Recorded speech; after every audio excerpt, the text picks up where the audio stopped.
અન્ય stock NBCC માટે view લઈએ. અમિત, અહીંયા લગભગ 0.5% ખરીદારી થઈ રહી છે. 111 ઓલમોસ્ટ ડે હાઈના લેવલ પર છે અને એક વોલ્યુમ બેઝડ બાઇંગ એનબીસીસી પણ બતાવી રહ્યો છે. કઈ રીતે સલાહ આપશો?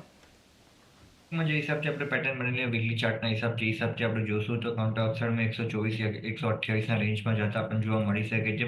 હું કહીશ કે બાય ડિપ્સની સ્ટ્રેટેજી રાખો. ડાઉનસાઇડમાં જે હિસાબથી આપણે જોઈએ 107નો મેજર સપોર્ટ અથવા કાઉન્ટર પ્લે કરતા પણ જોવા મળે છે. 107નો લેવલ જ્યાં સુધી બ્રેક ન થયો ત્યાં સુધી એવું કંઈ મેજર આપણે પ્રેશર નહીં જોવા મળે. અપસાઇડમાં જેમ 114નો લેવલ પાછો બ્રેક થાય છે ત્યારબાદ લોંગની પોઝિશન ક્રિએટ કરી છે જ્યાંથી આપણને મોમેન્ટમ સ્ટ્રોંગ ફ્રન્ટ પર એડિશન થતા પણ જોવા મળશે જે 124-128ના રેન્જમાં જતા જોવા મળી શકે. વ્યૂ જોઈ રહ્યા છે અત્યારે એક એનબીસીસીનું કાઉન્ટર એક ખાસો વોલ્યુમ બેઝડ બાઇંગ બતાવી રહ્યું છે. અલ્ટ્રાટેક સિમેન્ટના ચાર્ટ પર યજ્ઞેશ વ્યૂ લઈએ. 0.5%થી વધુ ખરીદારી અત્યારે સ્ટોક બતાવી રહ્યો છે, તો કઈ રીતે સલાહ આપશો? ઓવરઓલ સિમેન્ટ સેક્ટરમાં વ્યૂ પોઝિટિવ છે અને અલ્ટ્રાટેક સિમેન્ટમાં પણ વ્યૂ પોઝિટિવ છે. ઘણું વોલેટિલિટી જોવા મળી રહી છે. ઇમ્પોર્ટન્ટ જે રેઝિસ્ટન્સ છે 11,980 પાસે છે. અમારો વ્યૂ પોઝિટિવ છે. આ લેવલ્સ પર ખરીદારી કરી શકીએ છીએ. 12,000ના લેવલ્સ ફર્સ્ટ એક એક્સપેક્ટેડ ટાર્ગેટ છે અને બીજા લેવલ્સ છે 12,250. નીચેમાં જે સ્ટોપ લોસ 11,600નો મેન્ટેન રાખવો જોઈએ. 12,250 સુધીના એક લેવલ્સ પણ આપણને એક બતાવી શકે છે UltraTech cement. Steel authority of India, Amit, એક વ્યૂ લઈએ સેલના કાઉન્ટર પર, કારણ કે અહીંયા અત્યારે ત્યાં પણ વોલ્યુમ બેઝડ એક બાઇંગ ગઈકાલે પણ સ્ટોક સેક્ટરની સાથે સેલ પણ ઘણો મજબૂત હતો. કઈ રીતે જોઈ રહ્યા છો આ કંપનીના ચાર્ટ્સ? પોઝિટિવ લાગી રહ્યું છે. સારું એવું બાઇંગ આપણને છેલ્લા 2 અઠવાડિયાની અંદર જોવા મળ્યું છે. મને લાગે છે એનાથી જે બ્રેકઆઉટ લેવલ આજના દિવસમાં આપણને જોવા મળે છે એનાથી સેલમાં 124નો છે. જેમ 124ના ઉપર નીકળે છે ત્યારબાદ લોંગની પોઝિશન ક્રિએટ કરવું જોઈએ. 4 દિવસનું કન્સલ્ટેશન બ્રેકઆઉટ આપણને 124ના ઉપર બતાડી રહ્યું છે. વોલ્યુમ ગઈકાલના સેશનમાં સારું એડિશન થતા આપણને જોવા મળી રહ્યું છે. જેમ 124ના ઉપર નીકળે છે તો વીકલી બ્રેકઆઉટ બી આપણને મળતા પણ જોવા મળશે જે ડાયરેક્ટલી 134-135ના સુધી જવાની જગ્યા બનાવશે. સેલનું કાઉન્ટર ઘણું એક પોઝિટિવ ઓવરઓલ મેટલ સેક્ટરમાંથી જ્યારે વાત કરી ત્યારે છેલ્લે એક કાઉન્ટર અમિત જાણીએ અત્યારે જે ધ્યાનમાં આવતું દેખાડી રહ્યું છે જે સોલાર ઇન્ડસ્ટ્રીઝ 3% આસપાસથી મજબૂતી સ્ટોક બતાવી રહ્યું છે અને શોર્ટ સાઇડ પર કવર થઈ રહ્યા છે. તો આ કંપની માટે એક વ્યૂ સોલાર ઇન્ડસ્ટ્રીઝ પર. અહીંયા સોલર ઇન્ડસ્ટ્રીઝ માટે આપણે જોઈએ તો મને લાગે છે એનાથી નો ટ્રેડ ઝોનમાં કાઉન્ટર ચાલતા પણ જોવા મળી રહ્યો છે. કરન્ટલી જે હિસાબથી આપણે જોઈએ છેલ્લા 2 દિવસથી કાઉન્ટર એક રેન્જમાં ટ્રેડ કરતા પણ જોવા મળે છે. ડાઉનસાઇડનો સપોર્ટ બી સારો હોલ્ડ કરતા પણ જોવા મળી રહ્યો છે. 13,200 એક સપોર્ટિવ લેવલ બનતા પણ જોવા મળે છે અને અપસાઇડમાં આપણે જોઈએ તો 14,200 એક બ્રેકઆઉટ લેવલ બનતા પણ જોવા મળે છે. 14,200 ઉપર થોડોક ટાઈમ બી સ્ટેબલ થાય છે તો એનાથી કન્ફર્મેશન મળશે લોંગની પોઝિશન ક્રિએટ કરવા માટે. તો એક વ્યૂ સોલાર ઇન્ડસ્ટ્રીઝ માટે હાલ એક થોડી વેઇટ એન્ડ વોચ રાખી શકો છો. તો એ સાથે અમિત, સમય થયો છે કે રજા લઈએ, તો આપના ડિસ્ક્લોઝર્સ જાણીએ. ચર્ચા કરીએ આપણે એમાં પર્સનલ પોઝિશન કેમાં બી નથી ક્લાયન્ટને રિકમેન્ડ કર્યું હોઈ શકે. જે અમિત, આભાર અમારી સાથે જોડાઈને માર્કેટ પર ચર્ચા કરી. તો સાથે જ આગળ નજર કરીએ. ડિક્સન ટેક ખાસ ફોકસમાં છે આજે અને સાથે ટોરેન્ટ ફાર્મા. બંને કંપનીઓના પરિણામ જાહેર થયા છે અને ડિક્સન ટેકમાં જોઈ રહ્યા છીએ સારા નંબર્સ બાદ એક 7% આસપાસનો ઘટાડો છે, તો ટોરેન્ટ ફાર્મા એક ખરીદારી બતાવી રહ્યું છે. તો આ બંનેના નંબર્સ જાણીએ, વિગત લઈએ સહયોગી શ્રદ્ધા પરસાણીયા પાસેથી. શ્રદ્ધા, ગુડ મોર્નિંગ. કઈ રીતે કંપનીઓના પરિણામ છે અને સ્ટોક કઈ રીતે રિએક્ટ કરી રહ્યા છે? જી ગુડ મોર્નિંગ. તો સૌથી પહેલાં ડિક્સન ટેકની વાત કરીએ તો નેટ પ્રોફિટમાં 97 કરોડની સામે 465 કરોડ નેટ પ્રોફિટ થતા જોવા મળ્યા છે વાય બેસિસ પર. રેવન્યુમાં પણ 4,658 કરોડની સામે 10,293 કરોડ વાય બેસિસ પર. એબિટા પર નજર કરીએ તો 183 કરોડની સામે 443 કરોડ એબિટા થતા જોવા મળ્યા છે વાય બેસિસ પર અને માર્જિન્સ પણ 4%ની સામે 4.3% થતા જોવા મળ્યા છે. કંપનીને એક્સેપ્શનલ ગેઇન થયો છે 250 કરોડનો. ત્યારબાદ ટોરેન્ટ ફાર્માની વાત કરીએ તો નેટ પ્રોફિટમાં 11%નો વધારો જોવા મળ્યો છે 449 કરોડની સામે 498 કરોડ.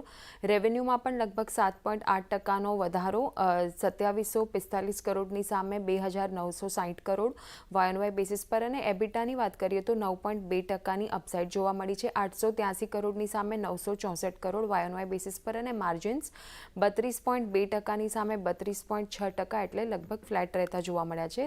કંપનીએ ફાઇનલ ડિવિડન્ડ રિકમેન્ડ કર્યું છે ₹6 પ્રતિ શેર. પર આપનું બંને સ્ટોક્સ પર માહિતી માટે. યજ્ઞેશ, વ્યૂ લઈએ. ટોરેન્ટ ફાર્મા અત્યારે એક પરિણામ બાદની મજબૂતી બતાવી રહ્યો છે, તો ડિક્સન ટેક જુઓ, બધા જ ફ્રન્ટ પર નંબર્સમાં સુધાર છે પરંતુ સ્ટોક ખાસો 6.5-7% આસપાસનો એક ઘટાડો બતાવી રહ્યો છે. બંને કંપની પર વ્યૂ ચાર્ટ સેટઅપ સમજીએ. સૌથી પહેલા ડિક્સન ટેકનોલોજીની વાત કરીએ. સ્ટોકમાં ઘણા સ્ટ્રોંગ ઇમ્પોર્ટન્ટ રેઝિસ્ટન્સ ફોર્મેશન જોયા હતા 17,000ના લેવલ પાસે. ગઈકાલના સેશનમાં પણ એક ટાઈમ જોયો બ્રેકઆઉટ માટે અપસાઇડ પરંતુ ફેલ થવા જોવા મળ્યો હતો. અને ક્લોઝિંગ નીચેમાં આપણને 56,566 પાસે જોવા મળ્યું હતું. લાસ્ટ 2 ટ્રેડિંગ સેશનના લોસ પણ આજે બ્રેક થયા છે, તો ક્યાંક ને ક્યાંક એક ડબલ ટોપ ફોર્મેશન એક બેરિશ પેટર્ન જોવા મળી હતી, જેના લક્ષ્યાંક નીચેમાં 15,000 પાસે જોવા મળી રહ્યા છે. તો હજુ પણ એક એક્સપેક્ટેડ છે 250 થી 400 પોઈન્ટનો મૂવ નીચે આ લેવલથી જોવા મળી શકે છે.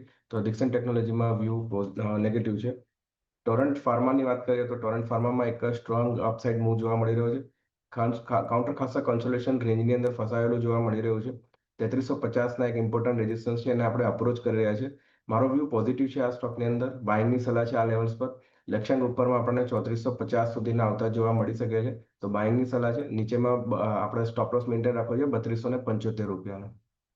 3275 એક સ્ટોપ લોસ ધ્યાનમાં રાખો કેટ વ્યૂ ટોરેન્ટ ફાર્મા માટે અને સાથે ડિક્સન ટેક બંને કંપનીઓ પરિણામને લીધે ફોકસમાં છે. આજે બ્લોક ડીલ જે સ્ટોકમાં થઈ છે કેપીઆર મિલ લિમિટેડ, યજ્ઞેશ એના પર વ્યૂ સમજીએ. 6% દબાણ છે, પ્રોમોટરે હિસ્સો વેચ્યો છે 3.2%, ત્યારબાદ બ્લોક ડીલ બાદનું ખાસું એક દબાણ છે. કોઈ વ્યૂ કેપીઆર મિલ લિમિટેડ પર? આ સ્ટોકની અંદર વ્યૂ એક નેગેટિવ છે.